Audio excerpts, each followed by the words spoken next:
నమస్తే welcome to our channel. చిలికి చిలికి గాలివాన అయినట్టు కల్తీ నెయ్యి అంశం కాస్త మతపరమైనటువంటి విద్వేషాలను రెచ్చగొట్టేలా మారిందా? మరి అచ్చెన్నాయుడు చేసినటువంటి కామెంట్స్ని వెనక్కి తీసుకున్నా సరే ఎందుకు వైసీపీ దాని మీదే పట్టుబడి కూర్చుంది?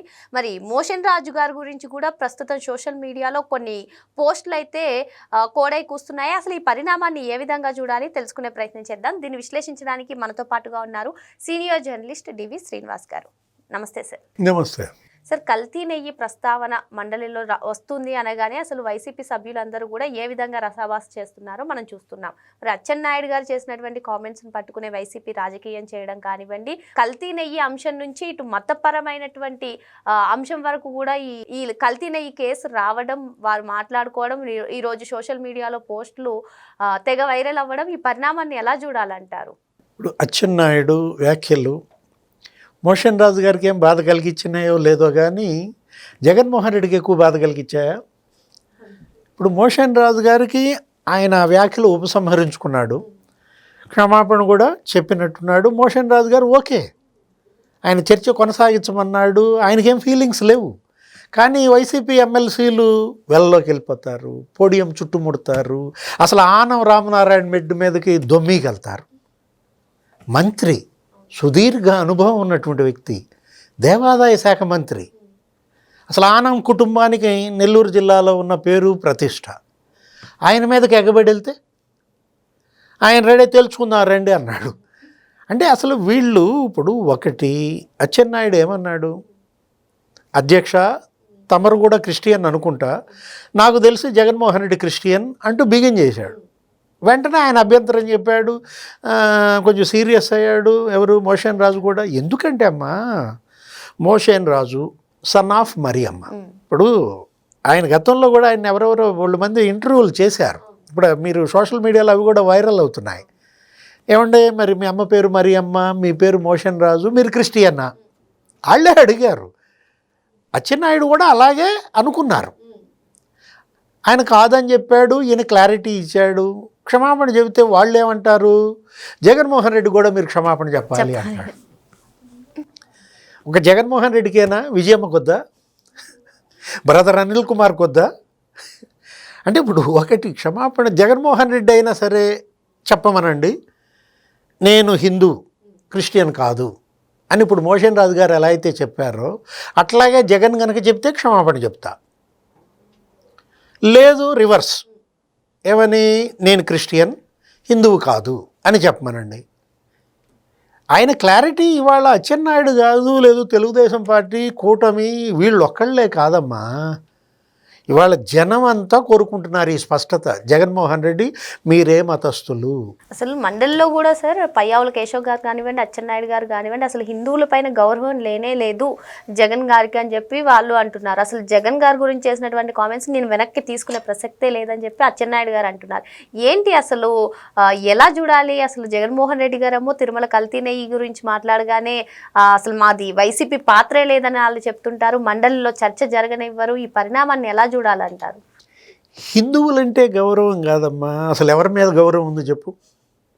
వాళ్ళ అమ్మ మీద గౌరవం ఉందా, చెల్లెల మీద ఉందా, లేకపోతే అసలు అక్కడ సీనియర్ నాయకుల మీద ఉందా? ఎంతోమంది సీనియర్ మోస్టులు సార్ అనమన్నాడు మమ్మల్ని, బాబు అని పిలిచినందుకంట బాబు అంటారేంటి, నన్ను సార్ అనాలనేసరికి వాళ్ళు చివుక్కుమంటారు. వాళ్ళు పార్టీ వదిలేసి వెళ్ళిపోయారు 2 మంది సీనియర్స్. అంటే జగన్మోహన్ రెడ్డికి అసలు దేవుడి మీదే లేదు కదా, దైవద్రోహం. ఇప్పటిదాకా మీరు అందరూ ఏమనుకుంటున్నారు, జగన్మోహన్ రెడ్డి ఏదో కుటుంబ ద్రోహి, మాతృద్రోహి, లేకపోతే ఏంటి భాతృద్రోహి, లేకపోతే ఇవాళ ప్రజాద్రోహి అనుకుంటే అసలు ఈ ద్రోహాలకు పరాకాష్ట దైవద్రోహిగా. అంటే సార్ మీరు దైవద్రోహి అనగానే ఒకటి గుర్తొచ్చింది సార్, ప్రస్తుతం సోషల్ మీడియాలో ఈ ఫోటో బాగా వైరల్ అవుతుంది. గతంలో ఏదో సాక్షిలో ఒక యేసుప్రభుకి సంబంధించినటువంటి ప్రచురణలో తప్పు వచ్చినందుకే దానికి జగన్మోహన్ రెడ్డి గారు బాధ్యత వహిస్తూనే ఒక బహిరంగ క్షమాపణ లేఖ రాసినటువంటి జగన్మోహన్ రెడ్డి గారు తన హయాంలోనే కల్తీ నెయ్యి జరిగిందని తిరుమలలో మనం అనేకం చూసాం సార్. పట్టు వస్త్రాల్లో కుంభకోణం, బంగారం పోవడం, ఇలాంటి చాలా చూసాం. మరి కనీసం స్పందించవచ్చు కదా, అక్కడ బహిరంగ క్షమాపణ లేఖ రాసిన ఇక్కడ కనీసం స్పందన కూడా వ్యక్తం చేయకపోవడాన్ని ఎలా చూడాలంటారు? ప్రభువా క్షమించు, ఆ రోజు సాక్షిలో ఓపెన్ లెటర్, ఏది ఆ సాక్షిలో యేసుక్రీస్తు పట్ల ఏదో చిన్న ఫోటో ఏదో ఆయన్ని తప్పుడుగా చూపిస్తూ పడ్డ దానికి ఆ రోజు ఆయన మొత్తం కోట్లాది అసలు ప్రపంచవ్యాప్తంగా ఉన్న క్రిస్టియన్లందరికీ క్షమించమని కోరిన దీంట్లో ఇప్పుడు మీరన్నదే ఏది ఇవాళ హిందువులందరికీ క్షమాపణ. మొన్న లోకేష్ బాబు చెప్పాడు, మొన్న ఎందుకో ముంబై వెళ్ళినప్పుడు అక్కడ ఇంటర్వ్యూలు ఇచ్చినప్పుడు హిందువులందరికీ క్షమాపణ చెప్తున్నాను ప్రభుత్వ ప్రతినిధిగా, ఇవాళ ప్రభుత్వంలో మంత్రిగా గత ప్రభుత్వం చేసినటువంటి ఈ మహాపచారానికి నేను క్షమాపణ చెప్తున్నాను. చిన్న కుర్రాడు, నీకన్నా 10 ఏళ్ళు చిన్నవాడు అనుకుంటా. అరే లోకేష్కు ఉన్నటువంటి విఘ్నత నీకు లేదా? ఇప్పుడు మీరన్నట్టుగా ఏడుకొండలవాడ క్షమించు అని సాక్షిలో రాయి, ఆ ఫస్ట్ పేజీలో అప్పుడనే ఒక చిన్న లెటర్ లాగా, తప్పేంటి? అంటే తల్లినే క్షమాపణ కోరనాడు, చెల్లిని క్షమాపణ కోరనాడు, దేవుడిని ఎలా కొరతాడంటావా? జనాన్ని ఎలా కొరతాడంటావా? డబ్బు అంతే. అతను ఆలోచించేది డబ్బు, అతను చూసేది డబ్బు, అతను పీల్చేది గాలి కాదు, డబ్బును పిలుస్తాడు అనమాట. ఇవాళ మహాపాపం చేశాడమ్మా. ఏది 5 ఏళ్ళు జగన్మోహన్ రెడ్డి ముఖ్యమంత్రిగా తను ప్రమాణ స్వీకారం చేసిన 20 రోజులకే బాబాయిని చైర్మన్ చేశాడు. 2 ఏళ్ళు అవగానే మళ్ళీ బాబాయికి ఇంకో 2 ఏళ్ళు ఎక్స్టెన్షన్ ఇచ్చాడు. 4 ఏళ్ళు తిరుపతిలో సుబ్బారెడ్డిని పెట్టి ఏడాది భూమన కరుణాకర్ రెడ్డి కూడా ఏదో మామ అవుతాడు. భూమన కరుణాకర్ రెడ్డిని పెట్టి 5 ఏళ్ళు ధర్మారెడ్డిని అక్కడ పెట్టి, అరే మొత్తం అసలు ఏంటి, నెయ్యే కాదు కదా, జీడిపప్పు, యాలకులు 10,000 కోట్లు తిన్నారు. ఇప్పుడు జనం సొమ్ము 1,00,000 కోట్లు తిన్నారని ఈయన మీద కేసులు ఉన్నాయి. ఏది సిబిఐ ఈడీ కేసులు. జనం సొమ్ము తిన్నావు, సరే జనం నువ్వు తేల్చుకోండి, వాళ్ళు నీకు ఓట్లు వేస్తారు, నువ్వు వాళ్ళకి నెత్తి ముడతావు, అది వేరే విషయం. ఇది భక్తుల సొమ్ము, దేవుడి సొమ్ము కదా. భక్తులు హుండీల్లో డబ్బులు వేస్తే ఆ హుండీలో డబ్బు చోరీ చేస్తారా?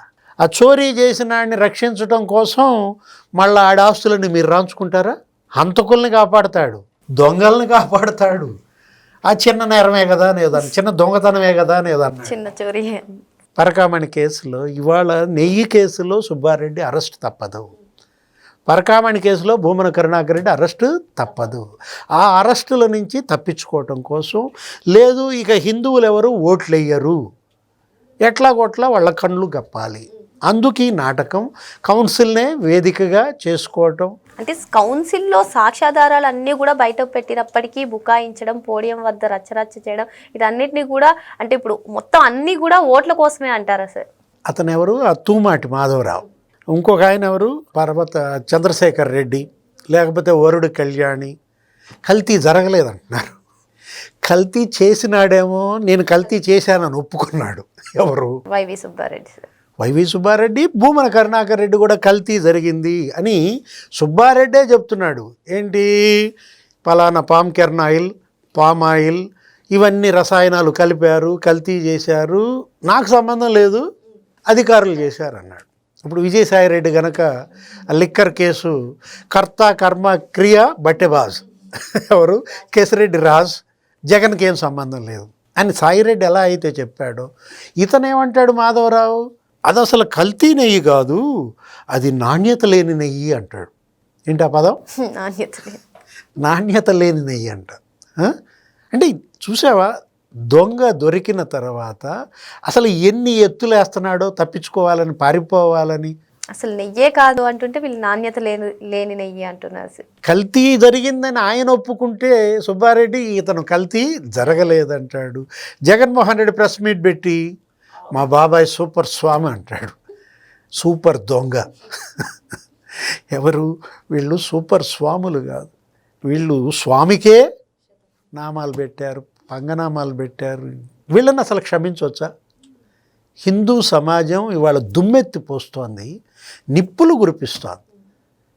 ఇప్పుడు అదే ఏది అచ్చెన్నాయుడు నిన్న అన్నది కూడా అదే అన్నమాట. ఏంటి, పయ్యావుల కేసేవైనా ఇప్పుడు 4 ట్యాంకర్ల కథ చెప్పాడు. జూన్ 4, జూన్ 6, జూన్ 12 ఆ 4 ట్యాంకర్లు మళ్ళీ చంద్రబాబు ముఖ్యమంత్రి అయినాక వాడారు. ఇప్పుడు 2 ఛార్జ్ షీట్లు. 4 ట్యాంకర్ల మీద చెప్పు, నువ్వు చెప్పు. అంటే 4 ట్యాంకర్ల గురించి సుప్రీంకోర్టు సీరియస్ అయిందా? సిట్ వేయమందా? 4 ట్యాంకర్ల దొంగలు పట్టుకోవటం కోసం 36 మందిని నిందితులుగా చేర్చారా? ఆ మాధవరావు, ఆ చంద్రశేఖర్ రెడ్డి ఏం మాట్లాడతారమ్మా? ఈ చర్చ అంతా 4 ట్యాంకర్ల గురించా, 1800 ట్యాంకర్ల గురించా? 1800 ట్యాంకర్ల గురించి సార్. 4 ట్యాంకర్ల ఎంత పట్టుద్ది? 4000 కేజీలు. 4000 కిలోల. అరే 68 లక్షల కిలోలు. పాపమా రసాయనమా? అంటే ఇప్పుడు సుబ్బారెడ్డి నిబంధనలు ఎందుకు సడలించాడు? టెండర్ నిబంధనలు బిఆర్ నాయుడా?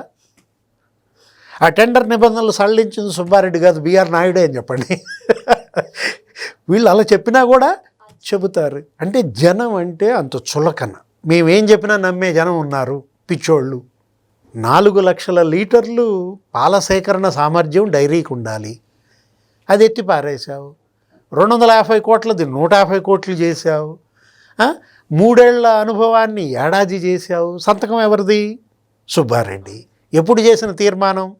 2020 ఫిబ్రవరి 29 తీర్మానం 317. పాపం ఎవరిది? కానీ మీరు నిందిస్తోంది బిఆర్ నాయుడునా, చంద్రబాబునా, పవన్ కళ్యాణ్నా? రా పవన్ కళ్యాణ్ మెట్లు కడగంటారు వీళ్ళు. ఎవరు కడగాలి మెట్లు? జగన్మోహన్ రెడ్డి ఇవాళ తిరుమల తిరుపతి అలిపిరి దగ్గర నుంచి మొత్తం మెట్లు కడిగినా ఈ పాపం పోదనమాట. అంత మహాపాపం చేశాడు కాబట్టే హిందూ సమాజం ఇవాళ నిప్పులు గురిపిస్తోంది. ఎవరు కాపాడతారమ్మా? అసలు బైబిల్ గురించి ఇప్పుడు బైబిల్ కూడా ఇతను కాపాడలేదు. ఎందుకంటే ఇతను క్రైస్తవ ద్రోహి. నువ్వు క్రిస్టియన్, నీ తల్లి క్రిస్టియన్, మీ బావ క్రిస్టియన్, మీ చెల్లి క్రిస్టియన్, మీ నాన్న క్రిస్టియన్, మీ తాత ముత్తాతలందరూ క్రిస్టియన్లు అయితే నువ్వు డ్రామానా? హిందుత్వం హిందూగా మారినట్టు, గంగలో మునకేసినట్టు చూసావా? ఆర్గనైజ్డ్ క్రైమ్ కాదు, ఆర్గనైజ్డ్ పాపం. వీళ్ళు చేసింది వ్యవస్థీకృత మహాపాపం. అందుకే లోకేష్ అన్నది కూడా, నువ్వు జనం కళ్ళు కప్పచ్చు, జనం కోర్టులో నీకు శిక్ష పడదేమో, లేదు ప్రభుత్వం కళ్ళు కప్పచ్చు, ఏ న్యాయస్థానము నిన్ను మళ్ళీ జైలుకి పంపదేమో, కానీ దేవుడి కోర్టు ఒకటి ఉంది, జగన్ ఖబర్దార్ అన్నాడు. ఏది అంటే ఏ కోర్టును తప్పించుకున్నా దేవుడి కోర్టును తప్పించుకోలేవు. మరో అంశంతో మళ్ళీ కలుద్దాం. Thank you sir. నమస్తే.